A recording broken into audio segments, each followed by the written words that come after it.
Hello, it's an amazing honor to be here today with these great speakers. I am truly humbled to be here. IARC. IARC, I believe, really is the next step as the key to proper compensation for firefighters, not only in jurisdictions of Canada, United States, but around the world. And as we move forward, we have to truly understand what IARC is. I have 20 minutes here today to tell you about the importance of IARC. Whether you are dealing with presumptive legislation, whether you are dealing with prevention awareness, even new technologies to make our PPE more safe for us, IARC could be the key to advancing this goal quicker. Why is this organization important?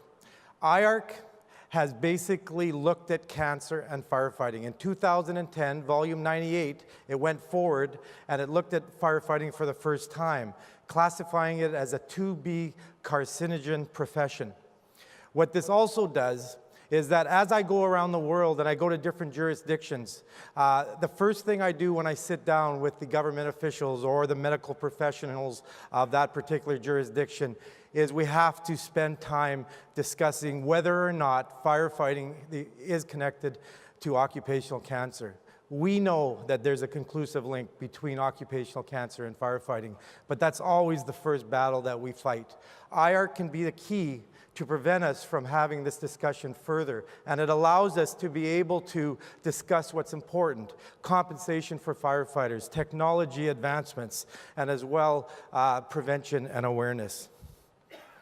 If you look at the IARC classifications, as I said before, IARC looked at firefighting in 2010. It looked at firefighting for the first time, largely because of what was happening in Canada and the United States in regards to presumptive legislation. It was getting the notice of not only epidemiologists and such, but around the world. And you have to understand that IARC is basically the governing body of the World Health Organization when it comes to research. It is the International Agency of Research on Cancer, and what this organization does is it forms the basis of legislation, regulation, and as we move forward on presumptive legislation, you're going to see more and more. You have to know what the IARC classification system is. You have to know that firefighting in 2010, they said there was a connection. They said there's a possible connection to carcinogens of humans, group 2B.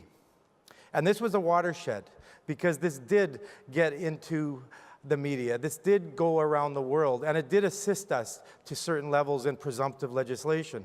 However, what occurred is, because I've been to IARC now for the past 3 years, and I've been granted observer status, what's happened is we've seen why it was a 2B classification and not 2A or Group 1. Because if it moves to a 2A or a Group 1, then what happens is the discussion is the same as if it's tobacco products and lung cancer. It becomes a conclusive nature. We do not have to argue the fact of whether firefighting is connected to occupational cancer. Why did this occur in 2010?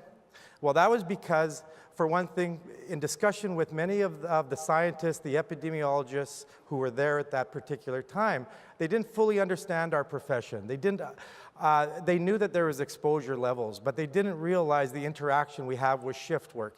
They didn't realize that some of the confounding factors, such as smoking, was really a myth. It wasn't until the Australian study that came out that said that firefighters actually have a lower rate of smoking than the general population. And that was one of the first things that I heard from the scientists, as they said, well, we understand that firefighting has very high level of smoking. That wasn't the case. You have to understand that science really is a big puzzle. And each puzzle piece is a study. And every time you put a study in, the picture becomes clearer. But IARC in 2010, they didn't have the databases that we're now going to have in the United States. They didn't have proper mechanistic studies that we're now going to get from people such as Jeff Burgess. We didn't have the animalistic studies that we now are going to get from the University of Miami. I believe IARC will be re-examined. We'll re-examine firefighting within the next 2 to 3 years. And the reason for this, I believe, is just recently I've attended an IARC meeting on benzene, and I'll go into that in just a second.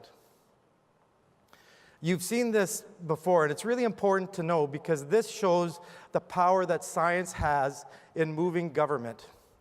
Chimney sweeps. Firefighting was not the first profession that had presumptive legislation, it was chimney sweeps. What happened in England in the 1780s, you had a large number of young children as young as 4 and 5 years old that were getting horrible cancers such as scrotum cancers. And that was because of the soot we now know as polycyclic aromatic hydrocarbons that are a concoction of a number of carcinogens.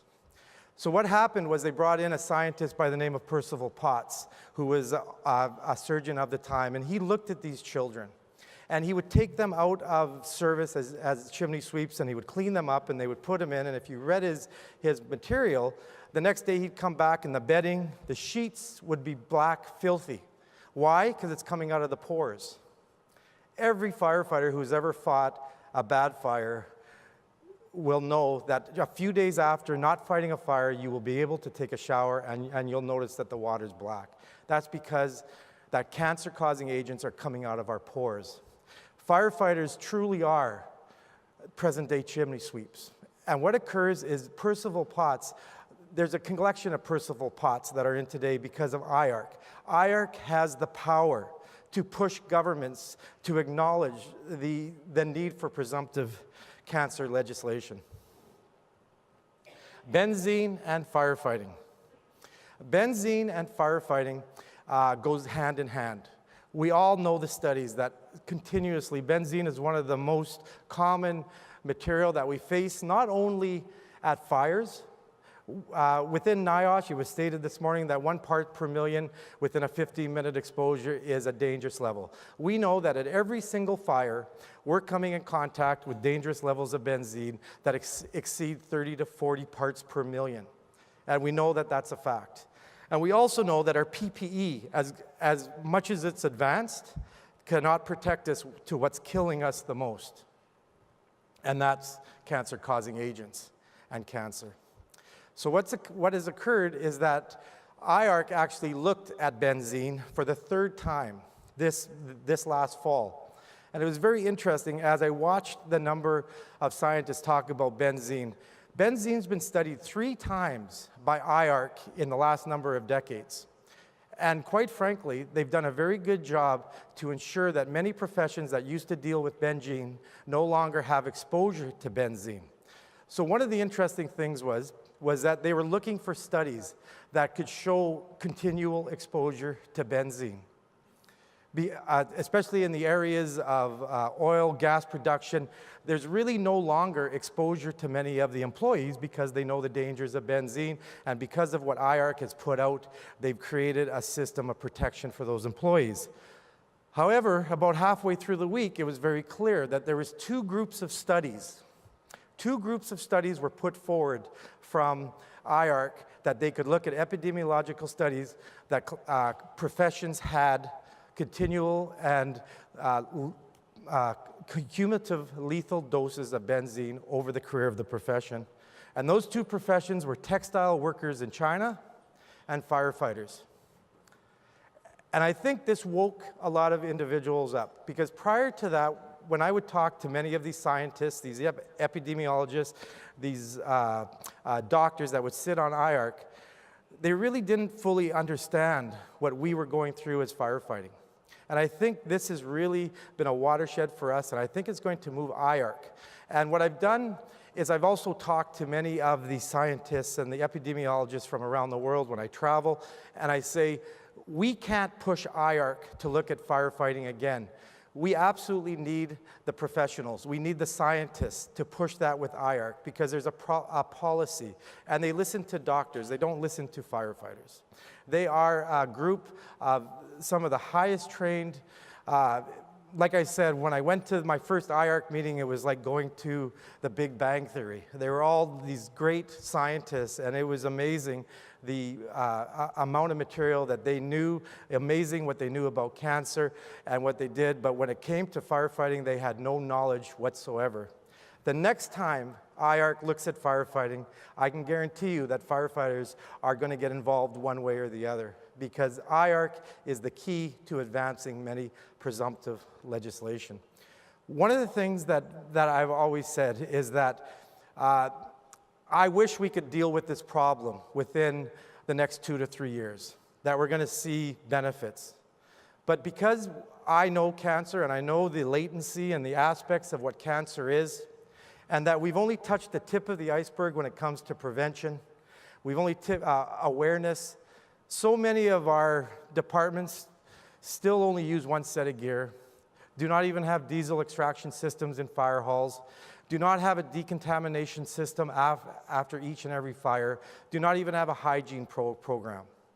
So for that to have an impact, because of the latency of many cancers are well over 15 to 20 years, you will not see cancer rates in firefighters go down for decades. And that is my opinion. And I believe that our numbers at Colorado Springs, every year it's going up. And as you see more and more states coming on board when it comes to presumptive legislation, other states enhancing their language of their presumptive legislation, within 5 years, I believe we'll be well over 250 names on the wall every single year because of cancer for a number of years until we start kicking in the prevention. We start creating, one of the things that I always say is that we are one of the few professions where we know every single fire we go into, we're going to be exposed to dangerous carcinogens, not just 1 or 2, but as IARC has said, over a dozen Class 1 carcinogens, a half a dozen Class 2A carcinogens are almost at every single fire. And our PPE might be the best in the world, but it doesn't protect us what kills us the most, and that's cancer. And that's what you're going to see. From Winnipeg, and I understand that this is being live cast to all our fire halls in Winnipeg, and as well, there's 5 individuals in Winnipeg who I've talked to in the last number of months who have been diagnosed with very serious cancers. And we're very fortunate in Manitoba. We have very strong legislation, very strong presumptive legislation that looks after our members to ensure that their wages, their benefits, their pension, everything is looked after. And if, God forbid, the worst happens, their family will be looked after. So today's presentation is going to be dedicated to those 5 individuals from Winnipeg. And as I always end all my presentations with, this presentation has been done today in honor of all firefighters worldwide who are currently dealing with occupational cancer with no support from their government. And President Schaeberger, I've been doing this now for over 20 years, and I don't think I've ever publicly thanked you for what you have done to assist me in going around to, yes.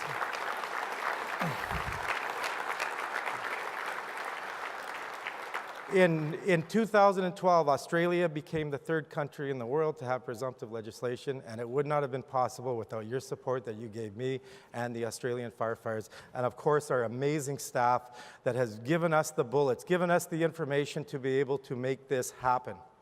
And what this IARC is going to do for us one day is that we're going to be able to go into those meetings, and we're going to be able to ensure that every jurisdiction in North America will have presumptive legislation.